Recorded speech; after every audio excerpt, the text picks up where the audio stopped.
누가복음 18장 9절부터 14절까지 한 절씩 교독하시겠습니다. 또 자기를 의롭다고 믿고 다른 사람을 멸시하는 자들에게 이 비유로 말씀하시되, 두 사람이 기도하러 성전에 올라가니 하나는 바리새인이요 하나는 세리라.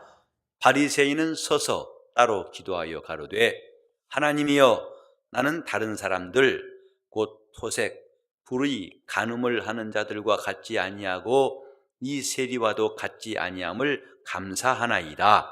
나는 일에 2번씩 금식하고 또 소득의 11조를 드린나이다 하고, 세리는 멀리 서서 감히 눈을 들어 하늘을 우러러 보지도 못하고 다만 가슴을 치며 가로되, 하나님이여 불쌍히 여기소옵소서, 나는 죄인이로소이다 하였느니라.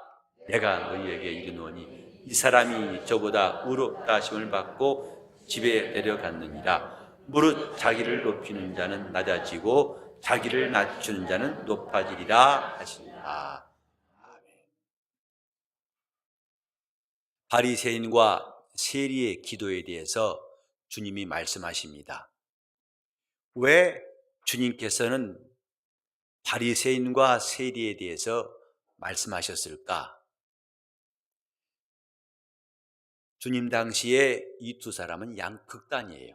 의인의 대명사 바리새인, 죄인의 대명사 세리. 이 극단의 사람들의 이야기를 하신 이유가 뭘까? 이미 그 결론을 처음에 말씀하신 것 볼 수 있습니다. 자기를 의롭다고 믿고 다른 사람을 멸시하는 자들에 대하여 이 말씀하신 것이다. 바리새인들이 누군가에 대해서는 여러 번 들으셨죠. 그들은 훌륭한 사람들이면 틀림이 없어요. 여기도 보면은 11절에 나는 다른 사람들 곧 토색, 불의, 간음을 하는 자들과 같지 아니합니다. 이건 사실이에요. 그들은 분명히 이렇게 살아왔습니다. 거짓말하는 것이 아니에요. 또 이 세리와도 같지 아니함을 감사하나이다. 이래서 바리새인들은 뛰어난 사람들, 훌륭한 사람들입니다. 즉 보통 사람들은 이런 바리새인들을 따라하기가 쉽지 않다 하는 말이에요. 우리는 보통 새벽 기도에 나오냐 그러면 마음에 찌를 때 많습니다. 저도 개척하기 전까지 매일 새벽 기도를 못했어요. 담당하는 지역에서 특별한 기회에 함께 기도합시다. 그때와 조금 더 했을 뿐이지 매일 기도하지 못했어요. 그런데 가끔 어떤 사람이 나는 매일 새벽 기도한다 하면 괜히 마음에 찔렸습니다. 너 안 하지? 하는 것 같아가지고 목사가 되어서 새벽 기도도 안 한다니, 야, 이거 참 말이 안 된다. 내 약점을 찌르는 것 같아가지고 편치 않았습니다. 지금 바리새인들을 볼 때에 그 당시에 이스라엘 사람들이 꼭 그거 같았을 거예요. 저렇게 훌륭하게 사는 사람들, 저런 대단한 사람들 앞에서 다 지가 죽을 수밖에 없고 자신 없을 수밖에 없어요. 지금 바리새인들이 이렇게 말하는 것은요, 그럴 만한 나름대로의 그들의 의가 있는 것입니다. 그러니까 바리새인들은 지금 의가 없었는데 의롭다고 하는 것이 아니고, 적어도 사람이라면, 하나님을 아는 사람이라면 저 정도 신앙생활은 훌륭하다, 아무나 할 수 있는 게 아니다, 그런 경지에 있는 사람들이 바리새인들이에요. 그런가 하면 반대로 세리나 창기들은 평균 이하가 아니라 한참 아래, 저렇게 살면 안 된다 하는 대명사로서 그들이 등장합니다. 근데 재밌는 것은 이런 바리새인과 세리에 대해서 사람들은 당연히 바리새인은 의로운 사람, 그리고 세리는 죄인이다, 이런 판정을 내리겠습니다마는 주님의 판단은 뭐냐 하면 오히려 세리가 바리새인보다 의롭다 하심을 받고 집에 내려갔느니라. 14절의 말씀이 있어요. 분명히 바리새인은 의로워요. 이 세리는 죄인입니다.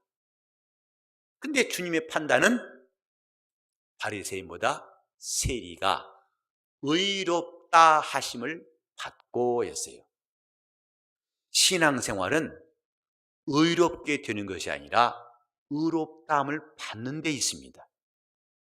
자신이 의롭다고 스스로 노력하고 남들이 그렇게 인정해 주는데 신앙의 본질이 있지 아니하고 다름 아닌 하나님께로부터 의롭다함 받는 것이 신앙의 본질이에요. 남들이 대다수가 저 사람은 의롭다고 할지라도 하나님께로부터 의롭다함 받지 못하면 속된 말로 말짱 헛것입니다. 다시 말합니다. 말짱 헛것이에요. 우리는 여기에서 정신을 바짝 차려야 됩니다. 사람들이 이구동성으로 훌륭하다고 할지라도 그분께로부터 의롭다함 받지 못하면 말짱 헛거예요. 그 사람의 자랑이 무슨 소용이 있을까? 그날에 그가 주님 앞에서 과연 무슨 말을 할 수 있을까?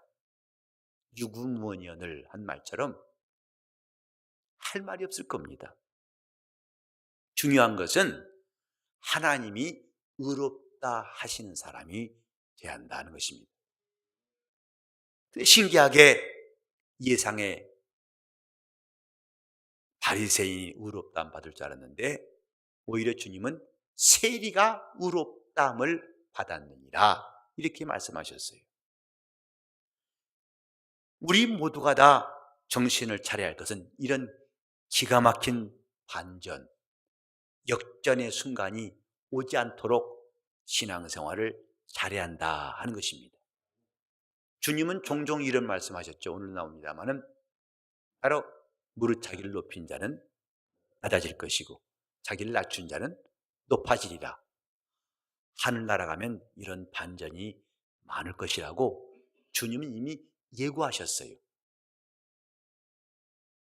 당연히 저 사람이겠지 싶은데 엄청난 반전이 있을 것이다. 그때 가서 반전은 다시 뒤집을 수가 없다는 데에 거기에 우리는 정신 차려야 됩니다. 이 땅에서는 인생 역전이란 말이 있어요. 신분의 수직 상승. 그래서 로또 복권 맞아가지고 갑자기 그렇게 끼니도 못 때운 사람이 갑자기 벤츠를 굴고 다니고 좋은 아파트 살고 떵떵거리고 좋은 데 가서 음식 먹을 수 있어요. 또 돈 많은 사람과 결혼하고 유력자와 연을 맺어가지고 하루아침에 신분이 상승된 사람. 그래서 유명한 배우가 재벌 그룹 가문에 들어가서 하루아침에 신분이 상승되었다. 그런 기사 본 적이 있죠. 그런데 그런 반전은 다시 또 반전될 수 있어요. 뒤집어질 수 있어요. 그러나 하늘나라에서의 반전은 뒤집히지 않습니다. 그때를 생각하라는 것이죠. 당연히 바리새인이 의롭다함 받을 줄로 이상했는데 주님의 판단은 그보다 세리가 의롭다 하심을 받았느니라. 이게 주님의 말씀이에요. 왜 그랬을까? 오늘 여기에 우리가 관심을 가져봅시다. 왜 세리가 바리새인보다 더 의롭다함을 받았을까? 바리새인 기도와 세리 기도를 여기서 우리는 비교할 수 있는데 신기한 것은 바리새인의 기도 가운데는 기도하는 형식도 없고 기도의 내용도 없어요. 다 자기 자랑이에요. 다른 말로 하면 자기 의뿐이다 이 말이죠. 그걸 과시하는 것으로 그는 기도 시간을 꽉 채웠어요. 그래서 기도의 형식이라, 예를 들어서 13절에 보면 세리가 하나님의 나를 불쌍히 여기시옵소서. 세리처럼 바리새인이 나와서 하나님께 구하는 것이 없어요. 기도의 형식이란 구하는 것이지 않습니까? 이걸 주시옵소서 이렇게 해달라고 하는 간청이 있어야 할 텐데 바리새인의 기도는 단 한 번도 간청이 없어요. 왜? 자기 의에 배부르기 때문에 그럴 필요를 안 느낀다 이 말이죠. 나 이렇습니다. 나 이렇게 했습니다. 이 사람은 낫습니다. 이것뿐이었지 자기 의에 배부른 사람은 기도가 안 된다는 것입니다. 기도는 하나님께 구하는 거예요. 간청하는 겁니다. 그 내용도 세리는 나는 죄인입니다. 나를 불쌍히 여기시옵소서. 즉, 이 형편을 주님이 도와주시도록 구하는 게 기도의 내용이었는데, 다시 한번 우리가 바리새인 기도 보면은 이런 내용이 전혀 나와 있질 않아요. 우리 기도가 자칫하면 바리새인의 기도가 될 수 있고, 물론 말은 구하는 형식이겠지만 그 기도의 내용이 전혀 주님의 도움을 필요치 않은 경우는 나올 수 있습니다. 우린 자칫하면요, 하나님께 훈계한 기도할 수 있어요. 하나님, 저런 나무개 집사 같이 하면 안 되겠죠? 열심히 해야 되는 거 아시겠죠? 우린 해야 되지 않습니까? 형식은 구하는 것처럼 비슷한데 자기의예요. 이건 기도가 아니다 이 말이죠. 그런 기도가 아니면 하나님의 의를 얻을 수가 없어요. 서기관 바리새인이 열심히 기도하고 신앙의 지도자로서 남들을 인도했지만은 그들은 하나님의 의를 얻을 수 없다는 것이 공통점이에요. 반대로 서기관은, 이제 이 세리들은 죄인이지만은 그들은 기도해서 하나님의 의를 얻었어요. 그 하나님께 얻은 의가 크냐, 사람이 그렇게 갈고 닦은 일생 동안 만들어 성취한 의가 크냐 물어볼 것도 없어요. 사람의 의냐 하나님의 의냐, 어떤 게 크냐 어떤 게 완전하냐 물어볼 가치가 없어요. 분명히 바리새인의 의는 큽니다. 그런데 더 큰 의를 얻는 데는 실패했다 이 말이죠. 분명히 세리들은 죄인이에요. 의가 없어요. 그러나 그들은 하나님 앞에 긍휼하심을 얻고 하나님의 의를 얻었어요. 이 차이다 이 말이죠. 이게 바로 대반전이에요.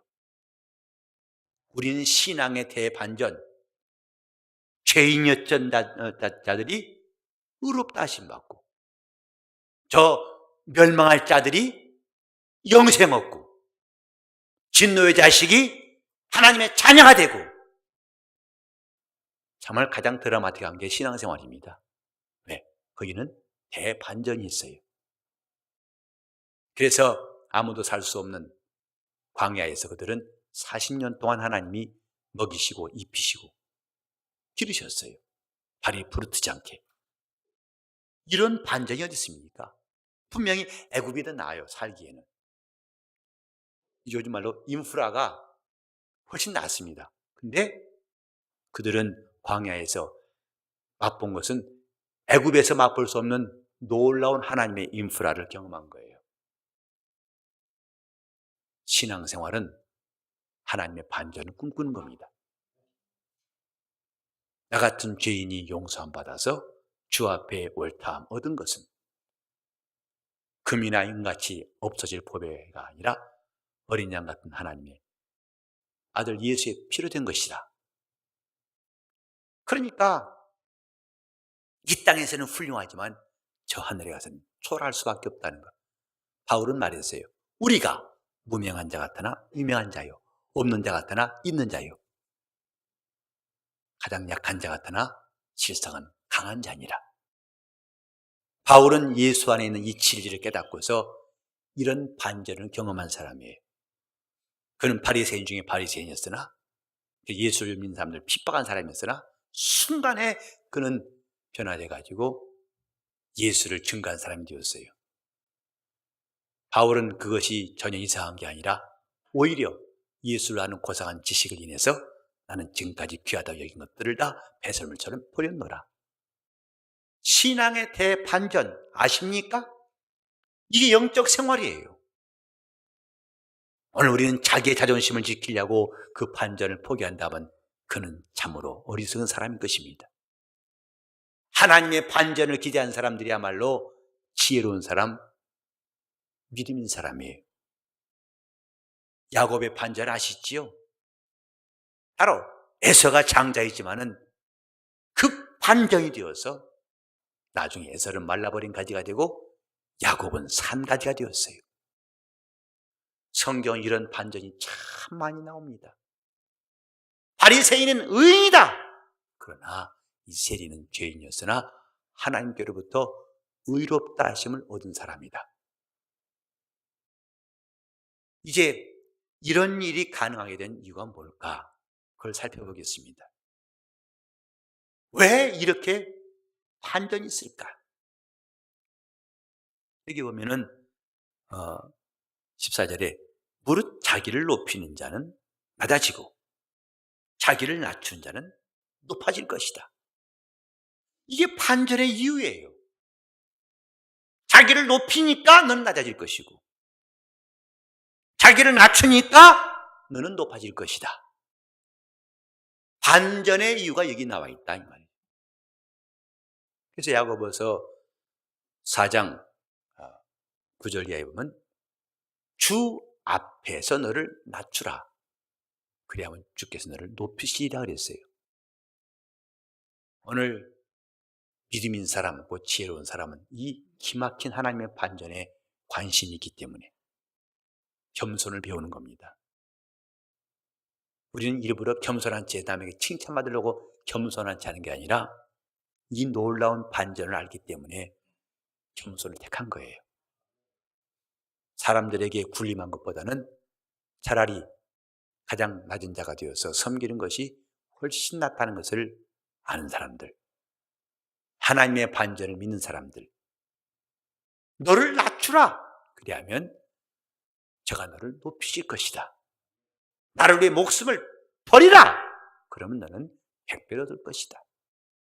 나와 미 복음을 위해서 아비나 어미나 자식이나 친척의 전토나 이걸 버린 자는 금세에서 100배나 얻을 것이다. 핍박을 겸하여 봤되 내세에 영생 얻지 못할 자가 없으리라. 이 기막힌 반전 오늘 밤에 여러분 꼭 얻을 수 있기를 예수 이름으로 축원합니다. 하나님의 놀라운 반전 아십니까? 자기를 높이니까 낮아지고 자기를 낮추니까 높아진다는 이 놀라운 진리를 이제 계속해서 우리는 다음 주일날 그 다음에 15절부터 말씀을 듣겠습니다만은 연결된 거예요. 자기를 높이니까 낮아지고 자기를 낮추니까 높아지고 그 생생한 예를 성전에 올라간 바리새인과 세리를 통해 말씀하시는 거예요. 바리새인 자기를 높였다 이 말이죠. 그러니까 낮아지고 세리 감히 눈을 들지 못하고 하늘 우러러 가슴을 치면서 나를 불쌍히 여기시옵소서.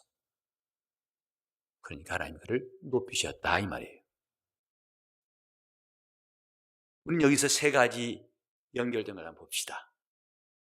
여기 보면은 자기를 높이는 자와 14절에 그 다음에 9절에 보면 자기를 의롭다고 믿는 것과 연결된 것입니다.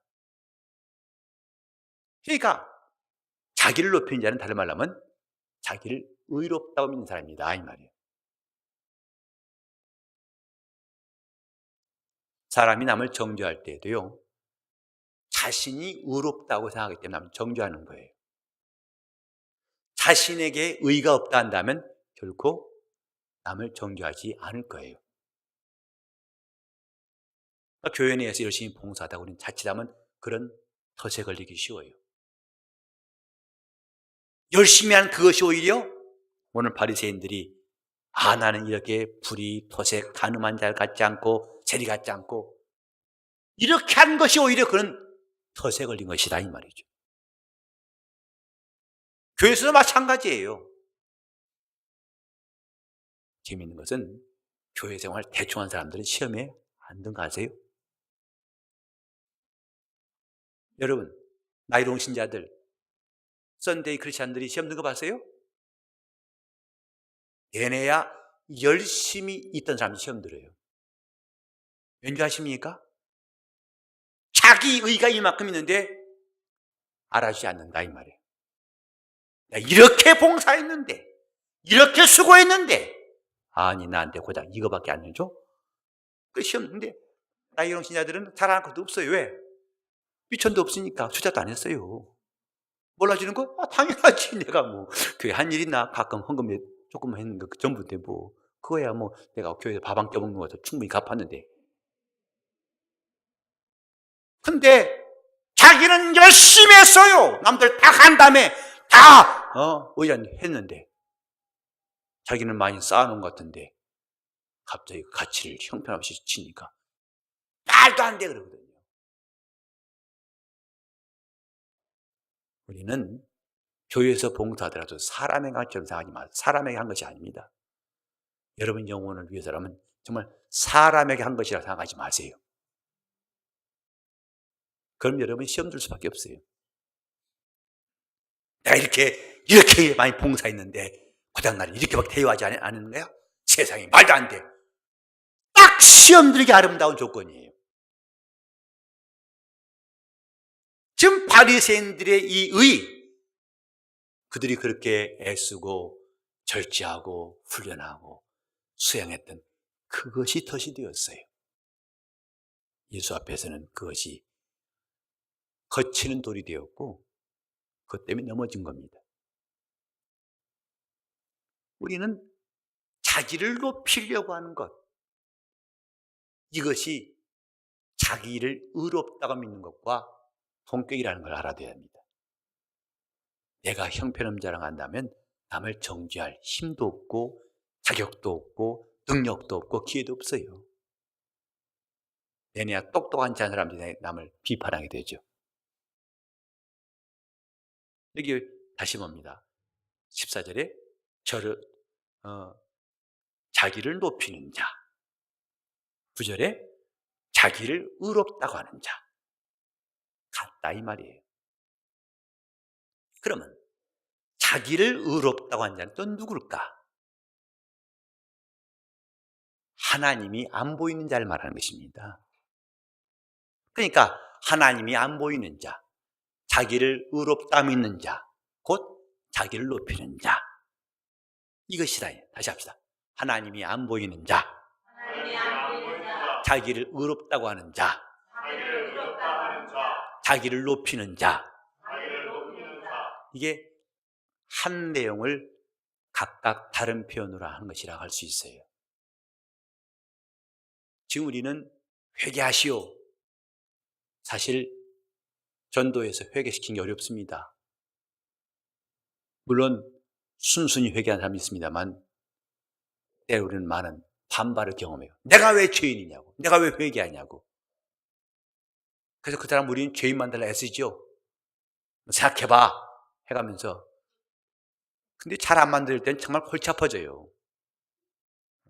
단번에 너 죄인이잖아 할 때 치유하면 참 통쾌할 텐데 아주 뻣뻣하게 내가 왜 죄인이냐고. 이리 안 했어? 안 했어. 이거 안 했어? 안 했어. 나중엔 좀 수습이 안 되잖아요. 저 투 경기 보니까 사실 정말 저는 투 보면서 나중에 실망 많이 했어요. 그냥 투 보기 전까지는 투사가 불쌍했어요. 투사가 참 안 됐다. 나중에 투 경기 본 다음부터는 소가 안 됐습니다. 소가. 한 이 투사한 사람과 그 소 한 마리 1대1 대결인 줄 알았어요.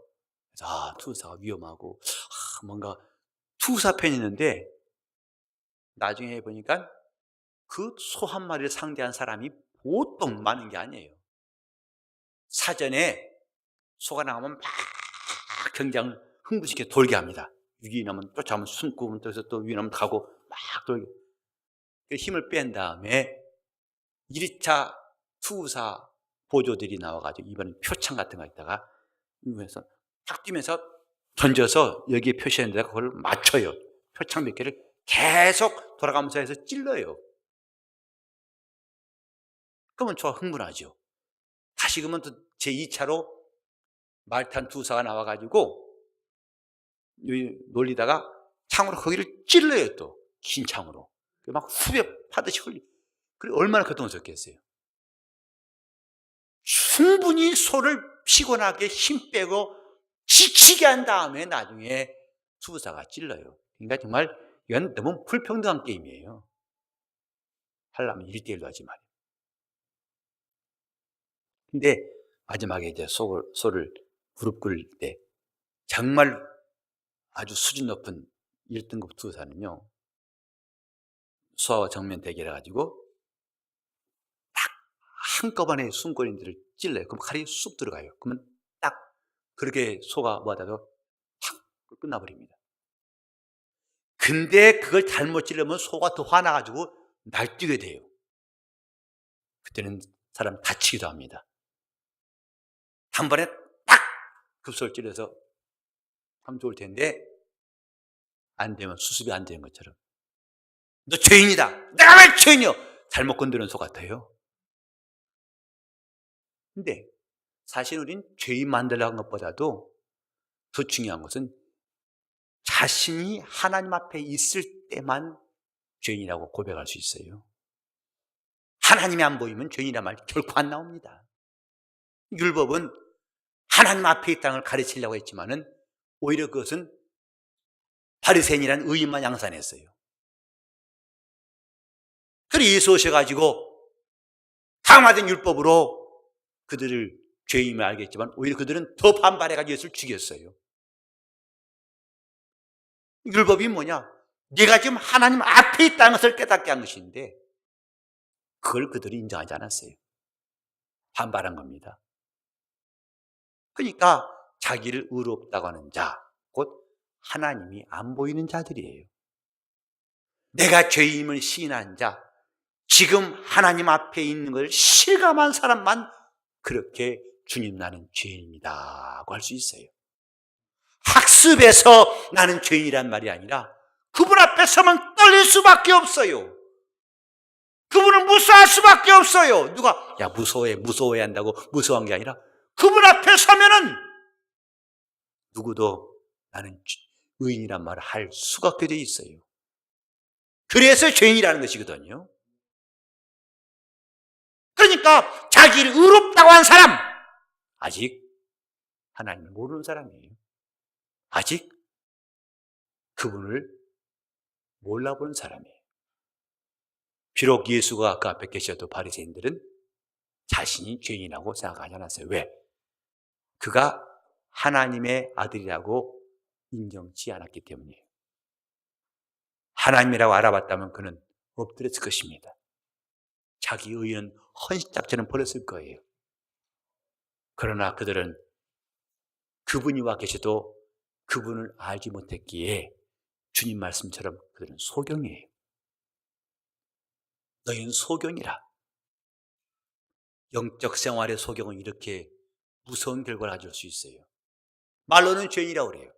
그러나 진정으로 그분 앞에 있을 때만 자신이 죄임을 깨닫고 회개할 수 있어요. 그래서 우리는 하나님을 실감하는 신앙생활이 필요합니다. 내가 주님 앞에 있습니다. 그 사람만이 자신이 죄임을 깨닫는 사람이고 그 사람만이 자기를 낮추는 사람이고 그 사람만이 주님께로부터 의롭다함 받을 수가 있습니다. 정말 우리가 안타까운 것은 성전까지 가서도 올라간 바리새인이 성전까지 갔지만 그는 주님을 만나지 못했어요. 바리새인은 성전의 앞에 가서 내가 죄인입니다 회개하고 그분으로부터 의롭다 하심을 얻었다는 것, 오늘날 우리에게 똑같은 교훈을 주고 있습니다. 예배당에 나왔지만 예배를 드리고 있지만 아직도 그분이 안 보이는 사람들, 아직도 그분을 실감하지 못하고 자기 의로 무정한 사람들, 자기 고집이 튼튼한 사람들, 그 사람들은 하나님이 그를 낮추실까 높이실까 여러분은 답을 다 아실 것입니다. 자기를 높인 자는 낮아질 것이요, 자기를 낮춘 자는 높아질 것이다. 자기를 낮춘 거 괜히 낮춘 게 아닙니다. 그분이 보이게 낮추는 것이에요. 그분이 보이기 때문에 주여 나는 죄인입니다 한 것입니다. 누가복음 5장 보면은 밤새 그물질하다가 헛수고하고 돌아온 베드로에게 주님은 깊은 데 그물을 던지라 말씀하셨어요. 그때 2배 가득 차고 그물이 찢어질 만큼 고기를 잡았어요. 그 광경 앞에서 베드로는 즉시로 무릎을 꿇었어요. 주여 나는 죄인입니다. 나를 떠나소서. 주님이 누구신지를 알아보는 순간에는 우리는 누구나 다 무릎 꿇을 수밖에 없어요. 근데 그분이 안 보이니까 내가 주님 같은 거죠. 내가 의로운 것처럼 보이는 거죠. 오늘 과연 우리는 성전에 올라간 바리새인과 세리 중에서 난 어떤 사람인가? 이들의 이야기가 남의 일이 아니라는 사실을 인정할 때 우리는 은혜 받을 수 있습니다. 남의 일이 아닙니다. 바리새인 뭐랄 거 없어요. 우리도 어느새 나를 높인 자 되었다면 자기 스스로를 의롭다 믿는 사람이고, 그 사람은 아직도 영적으로 소경됨을 면치 못한 사람이라 이 말입니다. 영적 생활, 자기를 낮추는 겁니다. 그건 고의로 낮추는 채 자기를 축소하라는 말이 아니라 그분이 보여야 한다 이 말입니다. 그분이 계신 것이 실감나면은 누구나 다 자신이 죄임을 시인하고 그분 앞에 엎드려 자기 죄를 잡아갈 수밖에 없을 것입니다. 내가 지금 주님 앞에 있음을 실감하는 이 시간 되시기를 바랍니다. 나는 그분 앞에 와 있다는 것을 느낄 수 있도록, 주님, 나는 지금 주님 앞에 와 있다는 사실을 깨닫고 나는 결코 의가 없는 세리처럼 기도할 수밖에 없는 주님의 긍휼이 꼭 필요한 사람, 그렇게 낮추는 사람이 되어서 주님이 높이시는 은혜를 입을 수 있기를 예수 이름으로 축원합니다. 기도하실 때 주님 내 영혼이 은혜 받은 사람, 주님 앞에서 주님을 실감하고 은혜 받을 수 있도록 통속으로 기도하시겠습니다. 하나님 아버지, 우리 영혼이 주님 앞에서 은혜 입은 성도가 되기 원합니다. 성령이 역사하시고 인도하여 주시옵소서. 크신 권능과 믿음을 역사하시고 우리가 주 앞에 있는 신령한 성도 되게 하여 주시옵소서. 하나님 아버지, 우리 주님 곧 영광의 주님이 내 앞에 계신 것을 실감하는 영감을 주시옵소서.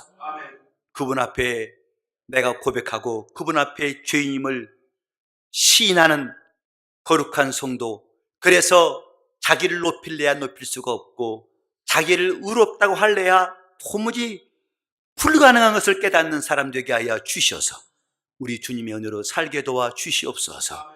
주여, 우리가 그 대반전이 있는 하늘에서 그때 기뻐하고 감사한 자가 될지언정 그때 가서 황당하고 그때가 후회한 사람이 한 사람도 없도록 역사하여 주시옵시고, 그러므로 이 땅에 있을 때에 부지런히 주께로 가까이 주께로 나가게 도와 주시옵시고, 주님 앞에서 우리가 새로워지게 하시고 주의 것으로 살게 도와 주시옵시고, 우리 영적 생활이 성장 있고 성숙 있도록 도와 주시옵소서. 바로 지금이 은혜 받을 만한 때요, 지금이 구원의 날이라고 말씀했사오니 이때 우리가 전심전력으로 주님의 음성 들을 때 힘과 정성을 다하여 주께 나갈 수 있도록 도와주시옵소서. 날마다 우리가 주님의 은혜를 입고 깨끗하게 도와주시고 세임 얻어서 강건하게 도와주시옵시고, 또 한없는 사랑과 은혜를 힘입을 수 있도록 내 주를 가까이 하고 가까이 하는 성도들 다 되게 하여 주시옵시고, 억지로 겸손하지 않은 것이 아니라 진실로 겸손할 수밖에 없는 자신을 깨닫는 성도가 되게 하여 주시옵소서. 바리새인 같지 않고 그들은 자기들이 쌓은 의가 오히려 덫이 되어서 그것 때문에 하나님의 의를 얻을 수 없다는 이 분명한 사실을 알게 도와 주시옵시고 우리 모두가 주의 의로 살게 하여 주옵소서. 주님께로부터 의롭다함 받게 도와 주시옵소서. 주의 은혜 함께 하시오나며 우리 하나님을 사랑하는 모든 성도들을 붙잡아 주시옵소서. 예수 이름 받들어 기도리옵나이다.